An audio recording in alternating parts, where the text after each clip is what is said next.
नमस्कार दोस्तों। इस्तीफे के बाद महीनों से गायब उपराष्ट्रपति जगदीप धनखड़ सामने आ गए हैं। देखने में बिल्कुल स्वस्थ, मस्त, जबरदस्त दिख रहे धनखड़ साहब ने एकाएक इस्तीफा क्यों दे दिया, उनसे इस्तीफा क्यों ले लिया गया, अब ये सवाल और भी ज्यादा गहरे हो गए हैं। सब पर बात करेंगे। हमारे साथ वरिष्ठ पत्रकार केपी मलिक सर हैं। मलिक सर, इंतहा हो गई, इंतजार की, आ गई खबर धनखड़ साहब की। आप कब से ढूंढ रहे थे, आ गए आपके सामने। अब क्या कहना चाहते हैं आप? देखिए प्रज्ञा, करीब 2 महीने हो गए हैं जब से धनखड़ जी एक हिसाब से गायब ही थे। हालांकि खबरें बीच बीच में आ रही थी, और भाई पहले तो खबर यही आई थी कि वो अस्वस्थ हैं और उन्होंने इस्तीफा दे दिया। और वो बात हमारे गले इसलिए नहीं उतर रही थी कि 21 जुलाई को पार्लियामेंट में वो कूद कूद के जो है विपक्ष को डांट लगा रहे थे और सत्ता पक्ष की सुन नहीं रहे थे। और पार्लियामेंट में इतना जोश और जज्बा हमने देखा नहीं, और शाम को खबर आ जाती है कि वो अस्वस्थ हैं और उन्होंने इस्तीफा दे दिया है। तो अचानक ये बात किसी को हजम ही नहीं हुई, और उसके बाद लगातार इस तरह की चीजें आई।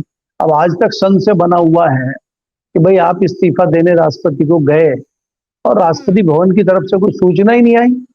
राष्ट्रपति भवन कहीं भी कुछ भी होता है वो अपने ट्वीट करता है, अपनी साइट पे लगाता है, इन्फॉर्म करता है।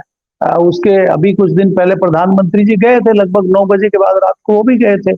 तो राष्ट्रपति भवन के लोग जागे हुए थे, कैमरामैन भी ड्यूटी पे था, वो कहीं नहीं गया और पूरा स्टाफ वहीं था। प्रधानमंत्री जी मिले और उनका फोटो खींचा और वो ट्वीट भी हुआ, लेकिन उपराष्ट्रपति का इस्तीफा ट्वीट हुआ नहीं। उसमें बड़ी हमें हैरानी रही। तो इसलिए कई सारी चीजें थी। उसके बाद आज तक किसी डॉक्टर का स्टेटमेंट, किसी हॉस्पिटल का स्टेटमेंट, कोई हेल्थ बुलेटिन जारी नहीं हुआ। तो ये सारे संशय बने हुए थे, और इलेक्शन भी हो गया, तब भी धनखड़ जी का कोई अता पता नहीं है। लेकिन शाम को एकाएक जैसे ही एनडीए के उम्मीदवार जीतते हैं तो सबसे पहली चिट्ठी धनखड़ जी की आती है उनकी शुभकामनाएं देने की।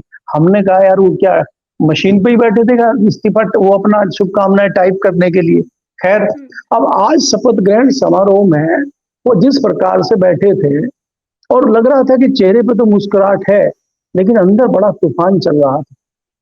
और उनको कई बार लग रहा होगा कि बेगानी शादी में अब्दुल्ले दीवाने की तरह उनका जो है आदर सत्कार चल रहा है। और वहां वो आए, उनकी पत्नी भी साथ में थी, कोशिश मुस्कुराने की कर रहे थे, लेकिन मुस्कुराहट निकल नहीं पा रही थी अंदर से उनकी। ये तो उनकी स्थिति रही। अब वो फिर वापस जो है दड़बे में चले गए हैं। अब कब निकलेंगे, कब दर्शन देंगे, ये तो समय बताएगा। दूसरी बात यह है कि जैसे लोग अंदाजा लगा रहे हैं या कई लोग कयास लगा रहे हैं कि क्या कुछ बोलेंगे तो बोलेंगे तो डोलेंगे। आपकी जो है पेंशन, आपके भत्ते, आपका सरकारी मकान, बोलेंगे तो वो भी डोल जाएगा। फिर तो वो बचाना है कि बोलना है, तो दोनों में डिसाइड करेंगे वो। तो बोलने वाला तो मुझे उनका कम ही लगता है, आप भी जानते हैं, क्योंकि वो तो कहावत हमारी लगातार चल रही है कि झुका हुआ जाट और टूटी हुई खाट। तो ये तो जाटों के नाम पर भी थोड़ा सा उस तरह का मामला कर रहे हैं। नहीं तो कोई और होता, सतपाल मलिक बनने का लोग कह रहे हैं कि वो भी बन सकते हैं क्या। मैंने कहा वो बनना होता बन चुके होते, अब बन के क्या करेंगे। तो अब तो चिड़िया चुग गई खेत। दूसरी महत्वपूर्ण बात ये है यहाँ पे, सीपी राधाकृष्णन का हाथ पकड़ के बड़ा वो मुस्कुराते हुए, जो आप कह रहे हैं मुस्कुराने की कोशिश कर रहे थे, वो तस्वीर सबके सामने आई। तो एक ही सवाल लोग पूछ रहे हैं कि क्या सलाह दे रहे होंगे नए उपराष्ट्रपति को धनखड़ साहब? नहीं, वो ये इसमें क्या कहा जाए। देखिए, ये तो हम वहां पे उनकी बातें तो कान लगा के सुन नहीं रहे थे, लेकिन उन्होंने यही कहा था कि भाई बड़े बेआबरू हो गए तेरे कूचे से हम निकले, तो हम तो निकल गए हैं, आप कोई ऐसा कृत्य मत करना, कहीं आपको मेरी तरह जाना पड़े। यही समझा रहे होंगे, और क्या समझाएंगे। वो आदमी अपना अनुभव ही तो साझा करता है। लेकिन मैं यहाँ ये कह रहा हूँ प्रज्ञा के हैरानी की बात ये है कि नए उपराष्ट्रपति जो आए हैं उन्होंने तो पहले दिन ही खेला कर दिया है। पहले दिन वो गए होंगे और कई महापुरुषों की जो मूर्तियां संसद भवन के प्रांगण में लगी हैं, पुष्पांजलि उन्होंने वहां की है। लेकिन हमें बड़ी हैरानी है कि शपथ ग्रहण के तत्काल बाद वो राजघाट पहुंच गए चौधरी चरण सिंह को श्रद्धा सुमन अर्पित करने के लिए। तो ये क्या हुआ। तो इससे तो हमारे जाटों में तो बम बम हो गया, किसान तो कूद रहे हैं। वो तो वहां से कहीं ऐसा ना हो कि वेस्टर्न यूपी से गन्ने वगैरह लेके उपराष्ट्रपति के घर पे पहुंच जाए गन्ने देने उनको, गुरु वगैरह लेके पटने लगे हैं, वो तो बड़े बम बम हो गए। तो ये क्या हुआ कि ये तो पहले ही दिन से जो है रणनीति और राजनीति शुरू हो गई है। तो हमारे समाज में चर्चाएं हो गई है कि भाई ये इतना ज्यादा तो श्रद्धा सुमन अर्पित जो है उपराष्ट्रपति भी नहीं करते थे चौधरी चरण सिंह को। वो साल में 2 बार आते थे, जब चौधरी चरण सिंह का जन्मदिन होता था या उनकी पुण्यतिथि होती थी। तो ये तो आज तो कुछ था नहीं चौधरी चरण सिंह जी का। तो किसान मसीहा चौधरी चरण सिंह भारत रत्न और उपराष्ट्रपति जी पहुंच गए। असली हेडलाइन ये है। धनखड़ जी क्या बोलेंगे क्या करेंगे वो बड़ी हेडलाइन नहीं है। बड़ी हेडलाइन ये है कि नए क्या मायने उपराष्ट्रपति अब आपने हेडलाइन बताइए तो इसका थोड़ा सार भी बताइएगा। देखिए इसमें कोई दो राय नहीं है कि कहीं ना कहीं किसान और जाट समाज जो है, जिसका दावा खुद धनखड़ जी करते थे कि मैं जाट समाज से आता हूँ, मैं किसान परिवार से आता हूँ, और किसानों की एक बार इन्होंने बताया भी था कि मेरी इंसल्ट मतलब किसान की इंसल्ट, मेरी इंसल्ट मतलब जाट समाज की इंसल्ट। तो ये तो दावा ठोकते थे ना जाटों पर किसानों पे। तो इसीलिए इनको बताने के लिए कि हम आपसे ज्यादा जो है जाटों के किसानों के सहानुभूति रखने वाले व्यक्ति हैं, हम आपसे ज्यादा किसानों के विषय में सोचते हैं, हम आपसे ज्यादा जाटों के बारे में सोचते हैं, ये दिखाने के लिए चौधरी चरण सिंह की समाधि पे गए हैं उपराष्ट्रपति जी। और हो सकता है कि कुछ दिन बाद मोदी जी भी चले जाएं। भाई अभी इलेक्शन भी तो आ रहा है ना आगे यूपी में, तो जाटों को फिर लाइन पे लाना है, क्योंकि जो हमारे युवा नेता हैं जो चौधरी चरण सिंह के अंश हैं, उनको तो चौधरी चरण सिंह आजकल मोदी जी में ही दिखाई दे रहे हैं। वो तो मोदी जी में छवि नजर आ रही है उनको। तो अगली बार उनको चुनाव भी देखना है 2027 का।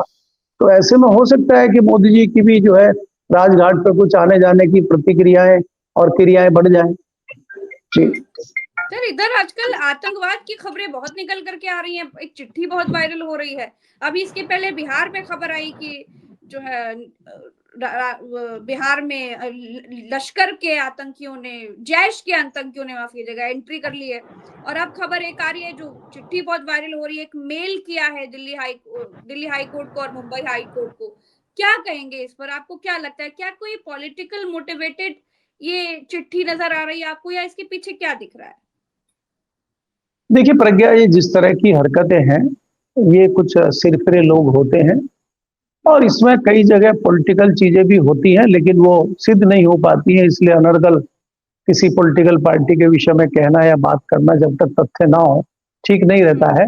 लेकिन ये जाहिर है कि इनके पीछे मोटिव कई सारे होते हैं, और मोटिव को बहुत डिटेल में जाके समझाने की आवश्यकता नहीं है, समझने वाले समझ जाते हैं। आपको याद होगा अभी पिछले कुछ दिनों में कई सारे दर्जनों से ज्यादा ईमेल किए गए थे, और जब उस व्यक्ति की जांच हुई पता चला तो वो पहचान छुपा के उन्होंने अपना सोशल मीडिया पे अकाउंट बनाया हुआ था, थे किसी दूसरे धर्म के, और अपना नाम किसी दूसरे धर्म के तरीके से उन्होंने दिखाया हुआ था। बाद में जांच हुई तो पकड़े गए। तो ये कई कई लोग इस तरह की हरकतें, इस तरह की घटनाएं करते हैं जनता में, आम आदमी में एक डर फैलाने के लिए, अपने हथकंडे को जाहिर करने के लिए। इस तरह से एक डर का माहौल देश में बनाने के लिए कुछ ताकतें काम करती हैं। और मुझे लगता है कि ये इस तरह की अगर घटनाएं होती हैं तो इसमें कहीं ना कहीं इंटेलिजेंट फेलियर भी होता है। अगर इस तरह की कोई खबर है, हालांकि मुझे लगता नहीं ये चिट्ठी भी खबरें मेरे सच्ची पास होंगी। है केपी मलिक सर, मैं उसका हिंदी रूपांतरण आपको एक बार बता देती हूँ जी दर्शकों को, क्योंकि सुनना चाहिए, समझना चाहिए कि ये क्या पूरा मामला है, फिर इस पर थोड़ा विस्तार से बात कर लेंगे। इस जो ईमेल दिया गया, उस ईमेल में लिखा है, एचसी स्टाफ यानी हाई कोर्ट स्टाफ, एक स्मार्ट और गतिशील युवा शिया मुस्लिम डॉक्टर शाह फैसल ने कोयम्बटूर में पाकिस्तान की आईएसआई सेल के साथ सफलतापूर्वक संपर्क स्थापित किया है, ताकि आज पटना में 1998 के विस्फोटों को दोहराया जा सके। मूल यह बात है कि सेक्युलर पार्टियां परिवारवादी राजनीति और भ्रष्टाचार को बढ़ावा देकर बीजेपी आरएसएस का मुकाबला करती हैं। जब उत्तराधिकारी राहुल गांधी उदयनिधि को सत्ता से रोका जाता है तो वे आरएसएस के खिलाफ लड़ाई में रुचि खो देते हैं। आईआईडी डिवाइस का स्थान और डिफ्यूजिंग कोड के लिए सत्यभामा सेना गुट्टन ने संपर्क करें, एक फोन नंबर भी दिया है।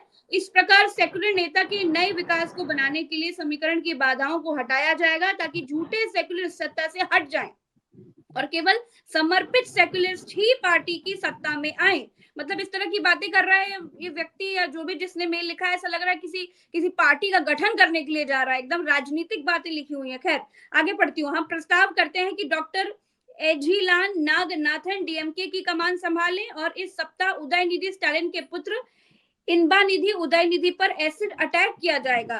खुफिया एजेंसियों को अंदाजा भी नहीं होगा कि ये एक अंदरूनी मामला है। पुलिस के भीतर 2017 से गुप्त एजेंट संपत्ति बोई गई है इस पवित्र शुक्रवार के लिए। उदाहरण के तौर पर आज दिल्ली उच्च न्यायालय में होने वाला विस्फोट पिछले झूठे दावों के संदेह को साफ कर देगा। जज के चैम्बर में दोपहर की नमाज के तुरंत बाद विस्फोट होगा। तो इसमें कुछ चीजें ऐसी हैं जिन्हें कोट अनकोट किया जा सकता था, मैंने किया नहीं। मुझे लगता है कि आप समझ गए होंगे, थोड़ा जोर देकर मैंने जरूर बोल दिया था। मलिक सर, क्या है ये, क्या कहेंगे, थोड़ा इसको विस्तार। देखिए प्रज्ञा, एक तो नमाज का समय तो निकल गया, अभी तक तो कुछ हुआ नहीं है। और इसमें आपको ध्यान देने योग्य बात यह है कि इसमें हिंदू मुस्लिम भी आ गया, इसमें बिहार भी आ गया, इसमें पाकिस्तान भी आ गया। तो इसके तमाम इसमें तमाम राजनीतिक नफे नुकसान है। तो मैंने आपको क्या कहा कि एक डर का माहौल पैदा करने के लिए इस तरह की जो है हरकतें हो रही हैं, ताकि एक माहौल देश में बनाया जा चुका है। बिहार का जो चुनाव है बहुत महत्वपूर्ण चुनाव है। हालांकि इस तरह की चीजों पे टिप्पणी करना मुझे लगता है थोड़ी जल्दबाजी होगी, क्योंकि चाहे वो इंटेलिजेंट ब्यूरो हो, चाहे तमाम बिहार की पुलिस हो, चाहे दिल्ली की पुलिस हो, चाहे खुफिया एजेंसियां हो, चाहे गृह मंत्रालय की जो टीमें हैं जो जांच में लगी हैं, पहले एक बार वो रिपोर्ट आ जाए तो ये चीजें पता लग जाती हैं। क्योंकि आज बहुत मुश्किल नहीं है कि किसने मेल किया, कहाँ से मेल किया गया, देश से ही किया गया कि देश के बाहर से किया गया। आजकल कोई बहुत मुश्किल ये चीजें नहीं है। लेकिन इसमें कोई दो राय नहीं है कि देश का माहौल बिगाड़ने के लिए और अपने हितों को साधने के लिए सियासी दल क्या क्या करते हैं वो हमसे आपसे छुपा हुआ नहीं है। पीछे कितनी सारी घटनाएं हुई हैं, आज तक उन घटनाओं का कोई रिजल्ट नहीं आया, कोई रिपोर्ट नहीं पेश हुई है। तो ये जताता है कि देश में जिस तरह का माहौल चल रहा है ये डराने वाला माहौल है। और देश में कब चीजें ठीक होंगी, कब क्या बदलेगा, अब इस पर क्या ही बहुत ज्यादा चर्चा की जाए। इस तरह के बहुत सेंसिटिव मुद्दे हैं, विदेशों से जुड़े हुए मुद्दे हैं।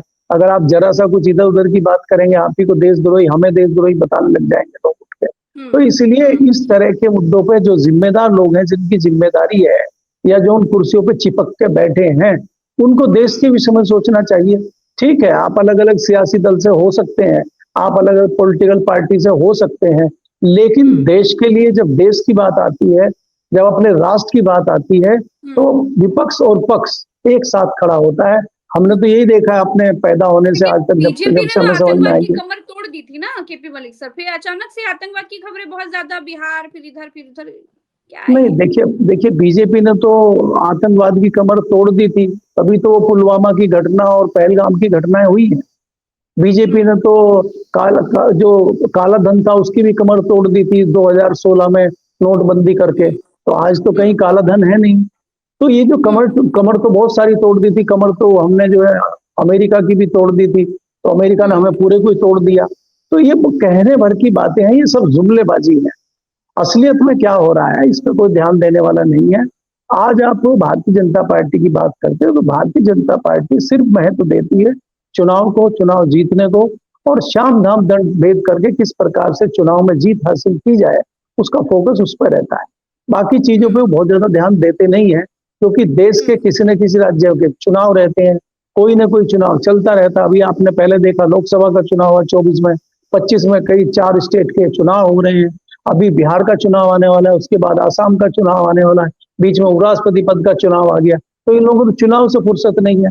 गृह मंत्री क्या देश के बारे में सोच रहे हैं? कोई स्टेटमेंट आए हैं, कोई मीटिंगें हुई हैं गंभीर कि कश्मीर के मुद्दे पे, आसाम के मुद्दे पे, नेपाल में इतनी बड़ी घटना हो रही है, हमारा पड़ोसी देश है, भारत कितना प्रभावित उससे होगा, क्या हम उस पर कोई चर्चा कर रहे हैं? हम तो उपराष्ट्रपति के चुनाव में लगे हुए हैं अपना, अभी हम बिहार के चुनाव में लगेंगे, उसके बाद हम आसाम के चुनाव में लगेंगे। तो हमें तो चुनाव देखना है, हमें देश थोड़े देखना है। तो ये सारे गंभीर विषय हैं, सोचने वाले विषय हैं। तो सारी अंदर की खबरें होती हैं। अब एक आखिरी बात ये भी बता दीजिए कि धनखड़ साहब अभी तो सामने आ गए, लेकिन ये आते रहेंगे क्या, फिर एक झलक से सिर्फ संदेश देना था? नहीं, देखिए प्रज्ञा जी, अगर आप धनखड़ जी की बात करते हैं तो धनखड़ जी, मुझे नहीं लगता, अगर मैं आप मेरे से स्पष्ट पूछना चाहते हैं कि अब कुछ बोलेंगे, क्योंकि ये अगर बोलेंगे तो फिर ये बहुत कुछ खो लेंगे। बहुत तो ये राज को खोना लेंगे। नहीं चाहते। खोलेंगे मतलब खो देंगे। हमारे यहाँ ये होता है खो देना। तो अगर ये अच्छा। बोलेंगे तो बहुत कुछ खो लेंगे। खो लेंगे मतलब खोलेंगे नहीं, खोले राज नहीं खोल पाएंगे सतपाल ये। मलिक बाद में बोले थे ना, तो लगता है कि ये भी शायद कुछ बोल सकते हैं, वो लोग कह रहे हैं ऐसा। नहीं, वो सतपाल मलिक थे ना, वो हम्म। सतपाल मलिक थे। और ये जो है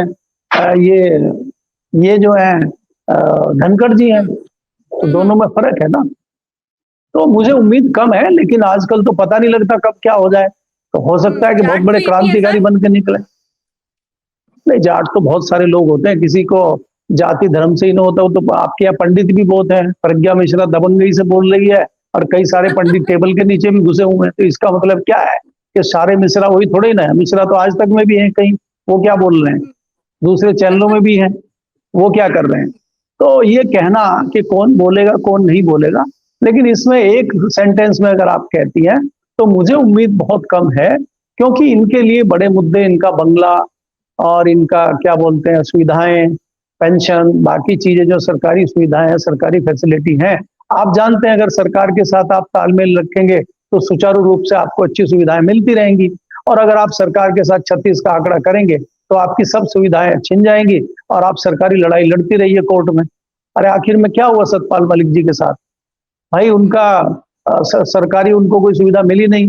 वो अपने एक कमरे के फ्लैट में रहते रहे दिल्ली में। बाद में तो उनका इलाज कराने के पैसे नहीं बचे और उनको सरकारी अस्पतालों में भर्ती होना पड़ा।